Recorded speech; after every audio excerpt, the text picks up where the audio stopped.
Oferecimento de Ferreira Auto Center, está no ar o Prosa Café de hoje. Uma ótima noite para todos vocês, sejam bem-vindos, gente. Eu tenho a honra de receber aqui comigo hoje Dr. Zacarias Calil, referência em todo o mundo. Ele é um médico referência no mundo, para vocês terem uma ideia. E hoje está com a gente aqui, Dr. Zacarias. Seja bem-vindo. Muito obrigado, é um prazer enorme estar aqui com vocês e por esse bate-papo, né? Tranquilo. Então, estamos às ordens. Muito bom. E além de referência no mundo inteiro como médico, é uma grande referência para nós aqui em Goiás, como político. Sim. Né? Já segundo mandato de deputado Sim, federal, né? Exato. Eu gostaria de perguntar para o senhor como que foi, né, a sua infância e o que te inspirou a se tornar um médico? Bom, na realidade eu sempre falo isso, sabe? Porque eu já nasci médico. Já nasceu médico? Já. Eu desde a infância eu sempre me interessei pela medicina, pela ciência, né? Então, assim, isso aí veio ao longo dos anos, né? Eu estudei muito. Eu sou um aluno da escola pública, né? Eu estudei em Ribeirão Preto, ginásio, fizemos primário, ginásio, né? Naquela época, esse era o termo que a gente utilizava. E fiz uma parte do ginásio em Goiânia e depois eu retornei para Ribeirão Preto. Quer dizer, toda a minha infância foi no interior de São Paulo, na cidade de Ribeirão Preto. E aí, né, depois nós voltamos para Goiânia, meus avós da família do meu pai eram de Goiânia, e a família Calil de Ribeirão Preto. E aí eu, né, tentei vestibular lá para medicina no primeiro ano, eu não consegui. Aí voltei para Goiânia, fiz um ano de cursinho e passei para a Universidade Federal de Goiás. E aí me tornei médico, né? E depois eu fiz residência médica também em Brasília, em cirurgia geral e cirurgia pediátrica. E como que foi que você se tornou um especialista em cirurgia de separação de gêmeos siameses? Na realidade, não tem essa especialidade. Eu sou um cirurgião pediátrico. Sim. E essas malformações, né, geralmente, nós é que conduzimos. Só que em 1999, eu estava em casa assistindo um programa de televisão, Jornal do Meio-Dia. Aí eu vi as crianças siamesas da cidade ali pertinho, né, Santo Antônio de Goiás.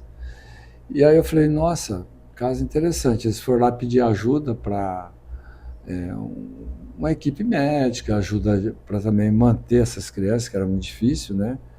E com leite, fralda, essas coisas assim. Aí eu ofereci ajuda, sem problema nenhum, vamos, né, atendê-la lá no Hospital Materno Infantil. Eu formei em 81, já tinha uma certa experiência, isso foi em 99, né? Uhum. E sempre operando casos complexos, casos graves, né, com uma grande experiência, mas aquele caso é o último da minha especialidade, né? Você fazer uma cirurgia daquela é um fenômeno, né, para nós, assim, cirurgiões pediátricos. Aí eu vi, eles foram lá no hospital depois, examinei e estudei o caso. Foi a primeira vez que nós vimos, né? Que nessa região ali do Centro-Oeste também foi o primeiro caso. E aí estudei durante uns 7 a 8 meses. Como é que a gente poderia fazer? Porque essas meninas, a Larissa e a Lohane, que é um ícone, né, da Sim. nossa medicina em Goiás, é o mais complexo das crianças siamesas, da minha especialidade. Ele só perde para aqueles que são unidos pela cabeça. E aí eu falei, nossa, é um caso extremamente difícil. E comecei a estudar, mas não tinha nada assim que poderia falar uma literatura médica, né? Ajuda de algum outro colega. Tinha um outro colega em Belo Horizonte que me ajudou, assim, porque ele já tinha feito alguns casos, né? E aí, daquilo para frente, é por conta própria, né? Foi correndo atrás buscando. O mais difícil naquela época é que você não tinha exames complementares que nós temos hoje, principalmente exames de imagens, né? O máximo que a gente tinha era uma tomografia que não era aquele padrão que nós temos hoje. Aí fizemos ultrassom, fizemos uma tomografia e já sabíamos que uma delas, a Lohane, tinha um quadro neurológico, que ela fez uma aspiração, teve uma paralisia cerebral logo no nascimento, né? E aí foi assim, estudando, aí colocando expansor para melhorar a pele, criar a pele, né? Com a cirurgia plástica. E até que marcamos a cirurgia em julho do ano 2000.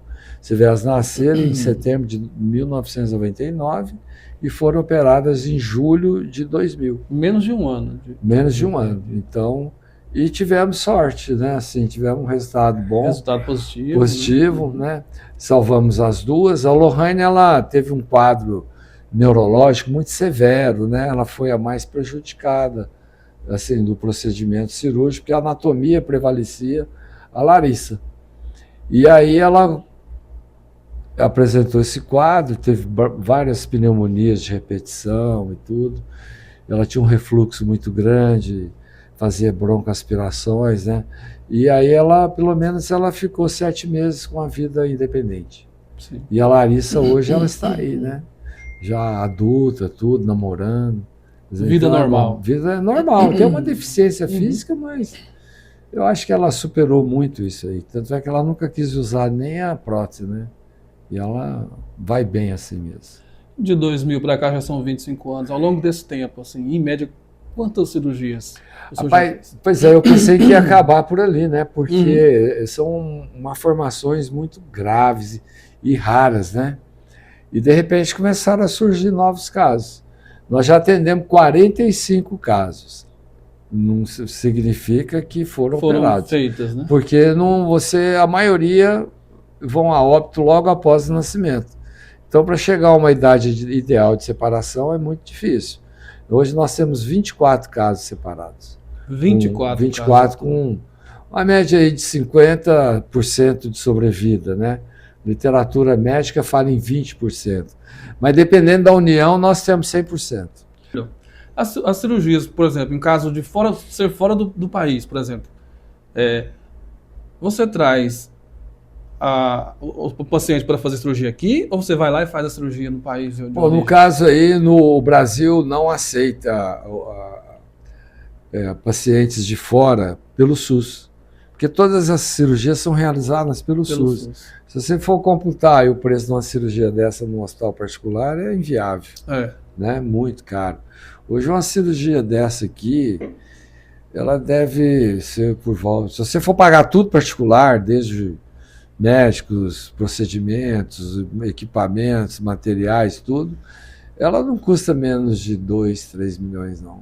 Porque é muito tempo de internação, né? Bem fora da realidade. Né? Nos Estados Unidos custa cerca de $1 milhão, $1,5 milhão. Eu já fiz esses cálculos, entendeu? Então, assim, o Brasil não aceita paciente para fazer cirurgia eletiva pelo SUS. Na emergência, não. Qualquer pessoa aqui tem acesso. Tem acesso. Né? Agora, quando é de fora, quando nos chamam, a gente vai, né? Como eu fui no México. Sim. Né? De todos esses casos, né? De todos esses casos que o senhor já cuidou, qual deles foi o mais desafiador? Olha, foi o Arthur e o Heitor. Mas essas meninas agora que nós operamos, e perdemos uma, infelizmente, elas também, até hoje, está sendo muito desafiador, né? Foram 19 horas de cirurgia. 19 horas. Exaustivo, né? Demais. Então, mas a gente estava preparado para isso, né? E, infelizmente, uma delas, devido a outros problemas, né, que ela apresentou, ela não conseguiu. E a outra, a Aruna, está aí com muita dificuldade também, né? Porque elas têm uma doença autoimune. Isso aí baixa muito a imunidade da pessoa. São vários procedimentos, né, que a gente está tentando ainda recuperar. Gente, eu estou até querendo falar sobre isso, a questão dessa matéria que foi feita pelo Fantástico, né? Uma matéria bem extensa. Exato. Que ela nos dá uma ideia da importância que o senhor tem para nós, que é um orgulho do nosso povo goiano. Obrigado. A importância que o senhor tem, né, um programa a nível nacional, com toda aquela extensão, com detalhes, assim. Então eu gostaria que o senhor falasse um pouco para a gente. Então, esse é o segundo programa que eu faço para esse canal, que é o Fantástico, né? Da Globo. Da Globo. Em 2023 nós fizemos um também chamado, um episódio, eram 3 episódios, chamado Vidas. Então foi muito importante. Esse aí foi muito maior. Foram quase 15 minutos. Foram. Inclusive no horário nobre, né? E esse agora foi 7 minutos e 28 segundos no horário nobre.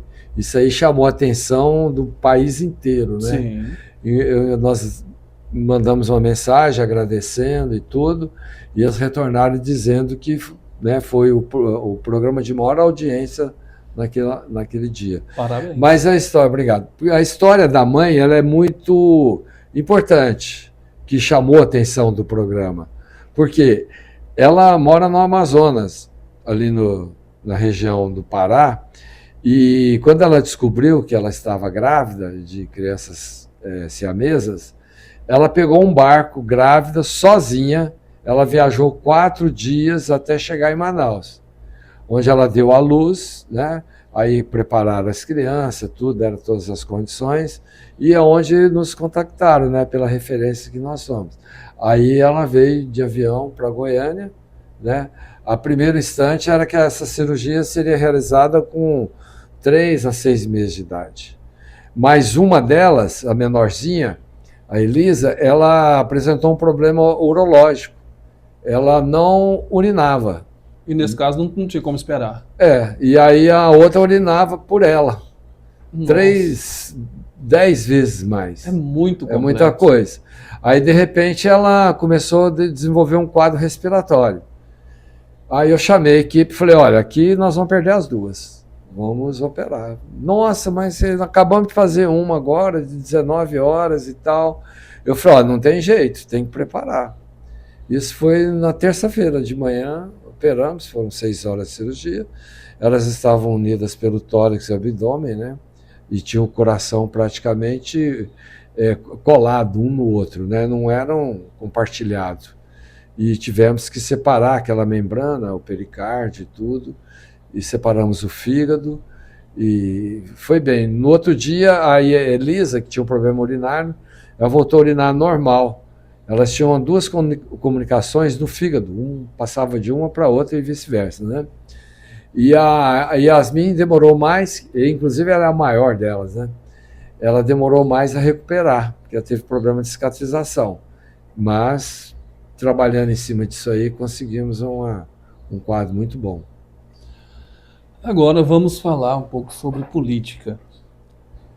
Com toda essa sua experiência como médico, ao ver da maioria da população, não teria nem tempo para se dedicar à política. Qual foi o motivo, né? Por qual motivo que o senhor decidiu entrar para a vida pública? Bom, eu sempre tive um sonho, né, de você trabalhar num hospital grande. Eu conhecia hospitais fora do país, nos Estados Unidos, que eu ficava maravilhado, né? E outros centros também, poxa vida, Goiás merece um hospital, né, de qualidade. Eu, por exemplo, quando eu voltei para Goiânia, em 1985, já voltei trabalhando no Hospital Materno Infantil. Nessa época, eu já tinha feito um estágio, eu era aluno da faculdade aqui, né? E Goiânia, nessa época, tinha 650 mil habitantes. Formei em 81, né? 44 anos de formação. Então, assim, aí eu olhava, inclusive a primeira cirurgia de separação foi lá, né? Da Larissa Lohane. Montamos uma ilha de excelência dentro do hospital. O governador, na época, me ajudou muito para poder fazer a cirurgia de separação. Mas eu não me conformava com aquilo, né? Imagine hoje, Goiânia tem a grande Goiânia, 4 milhões de pessoas que vivem ali. O hospital continuava o mesmo. Fazia reforma, puxadinho, a energia lá caía o tempo todo, quando ligava todas as salas de cirurgias, ar-condicionado, tudo caía, você terminava a cirurgia com a luz do celular, né? Foi quando, em 2018, o nosso governador Caiado me convidou. Eu já conheci o Caiado quando eu era estudante de medicina no 4º ano, 1979, né? 4º, 5º ano. E aí a gente tinha certa amizade, aí ele me convidou para entrar na política como deputado federal. Eu falei, vou entrar, porque no início minha família não queria de jeito nenhum. Falou, a política vai acabar com o seu nome. Tudo que você construiu, vai ser um inferno na nossa vida. Eu falei, não, mas a gente tem que entrar para mudar, né? Fazer a diferença. Fazer a diferença. Aí fomos eleitos, né? Eu falei para ele, eu vou entrar com uma condição, da gente fazer o Hospital da Criança e do Adolescente em Goiás. E se eu for eleito, eu vou ajudar com emendas parlamentares. Ele falou, fechou. E deu certo, né? Mas veio a pandemia e virou aquela confusão danada. 2 anos, e aquela... Chovia lá, eu tenho vídeos aqui que dava uma chuva lá em Goiânia, o hospital inundava, o centro cirúrgico inundava, o pessoal, né, tirando água lá com rodo e tudo mais. Aí eu mandava as mensagens para o governador, ele falou, deixa terminar a pandemia aí, nós vamos comprar o hospital do IPASGO, porque nós não vamos dar conta de manter esse hospital funcionando, não. É uma média de 15 milhões por mês. Aí a Assembleia aprovou, comprou o hospital, muita gente criticou, mas hoje nós temos o resultado. Eu só de emenda parlamentar ali foi 60 milhões. Você vê os equipamentos que tem lá, eu ajudei bastante, é claro, não são todos, né? Mas na aquisição de vários equipamentos de ponta. Ali nós que escolhemos o equipamento, não foi nem a Secretaria de Saúde. Hoje nós temos lá uma tomografia computadorizada de última geração, que nem em clínica particular tem. Isso que eu estou falando, os que chegaram agora. Raio-X digital, equipamento de broncoscopia infantil, que você faz até em recém-nascido. E vários equipamentos, monitores, anestesia e tudo mais. Agora uma ressonância magnética, que já foi adquirida, e também um equipamento muito especial chamado câmara hiperbárica. Pacientes que têm problemas pulmonares, né, às vezes precisa de cicatrização também, principalmente cirurgias complexas, né, que dá muito problema, e você coloca ali a mais de cerca de 100% de oxigênio ali, e a pessoa, como se fosse uma câmara de descompressão, né, essas que usa em descompressão de mergulhadores profissionais. Isso aí melhora muito a vida das pessoas. E ela deve ser agora adquirida ainda esse ano. Então, tudo isso aí me levou para a política. Por isso que eu entrei para a política, né? Então, conseguimos ter lá meu sonho realizado, trabalho nesse hospital ainda toda semana, e até o fim da minha vida, né? A gente vai continuar como médico. Agora a política está aí, né? Agora eu vou fazer o upgrade, né? Eu sou um pré-candidato ao Senado e estamos trabalhando para isso. O bate-papo segue por aqui com o doutor Zacarias Calil, que, a meu ver, é simplesmente o melhor nome para o Senado do Estado de Goiás. Conta pra gente aí como é que estão os preparativos, quais são os planos. Já começou a pré-campanha? Explica aí. Na realidade, eu estou focado muito ainda no meu trabalho como deputado federal, né? Você vê, só essa semana passada agora nós destinamos aí 3 retas cavadeira para várias cidades de Goiás, e mais 4 caminhões basculantes. Inclusive, não é cortando o senhor, mas o senhor enviou também, eu gostaria que o senhor falasse para a gente, aqui para Itapaci, o senhor mandou um recurso para adquirir uma van, é isso? Exato, uma emenda para ação social no valor de quase 400 mil reais. Obrigado. Né, para que as pessoas possam ser transportadas com mais segurança, mais conforto, maior rapidez, né? Então deve estar chegando por aí. E outras cidades vizinhas aqui também. Mas é claro, a gente sempre pensa na frente. Eu sempre pensei na frente, né? E aí a minha opção agora é o Senado. E eu quero ser senador por Goiás e a gente está trabalhando para isso. Tem recebido vários prefeitos, né? Vereadores, lideranças, e tudo assim, já numa pré-campanha, como todo mundo hoje está em pré-campanha. Nosso próprio governador também está numa pré-campanha para presidente da República, né? Nós somos do mesmo partido e tudo mais. E todo mundo trabalhando. Quando termina uma eleição, começa a outra. Já começa a outra, né? Exatamente. Isso é fato. Então, mas é isso, eu tenho trabalhado intensamente, né, tentando viabilizar meu nome para o Senado. Como uma pessoa que admira muito o seu trabalho, eu já posso ver que... É claro que a eleição só vai estar eleito no dia da... No dia, exatamente. Mas a gente já conta como certo, porque é um nome que... É um orgulho para os goianos, é um nome que leva o estado de Goiás para fora do Brasil. Exato. E sempre com muita transparência, com honestidade. O senhor falou do seu sonho de melhorar o hospital, então entrou para a política, conseguiu melhorar a qualidade do hospital e automaticamente da saúde do estado inteiro, porque a maioria do interior, toda a maioria dos municípios do interior, dos munícipes, né? Aham. Eles vão tratar em Goiânia. Eu sempre falei isso, falei, ó, não adianta você ficar destinando emenda para hospital pequeno no interior, por exemplo, na área de pediatria, claro, Sim, né, onde aham. eu atuo. É. É melhor a gente ter um centro onde você tenha tudo do bom e do melhor e ser atendido. Pra você ter uma ideia, eu participei agora da inauguração da outra fase da UTI, todos os leitos da UTI são individuais, Todos os individuais. todos. Isso É uma coisa maravilhosa. Quer dizer, isso não é coisa minha, só minha. Tem o governo de Goiás, né? O governador é muito preocupado com isso. E juntamente com o secretário, tudo, quer dizer, ele tem melhorado muito. Isso é um exemplo para o país, né? Eu tenho contribuído, né, como deputado e trabalhando nessa unidade, é bom, mas esse também é um feito muito grande do nosso governador, né? Foi realizado um evento em Tapaci, deputados aqui. E dentre tantos atendimentos de extrema importância, né, todos eles são louváveis, teve também algo que chamou atenção, principalmente a minha atenção, porque eu fui homenageado, recebi um certificado pelo trabalho. Qual que é o sentido? Assim, explica para mim como é que vocês simplesmente resolveram homenagear os cidadãos, as pessoas que trabalham na cidade. Eu imagino que você deve estender para outras cidades também, né? Sim, são 30 eventos, né? Esse é a 16ª edição.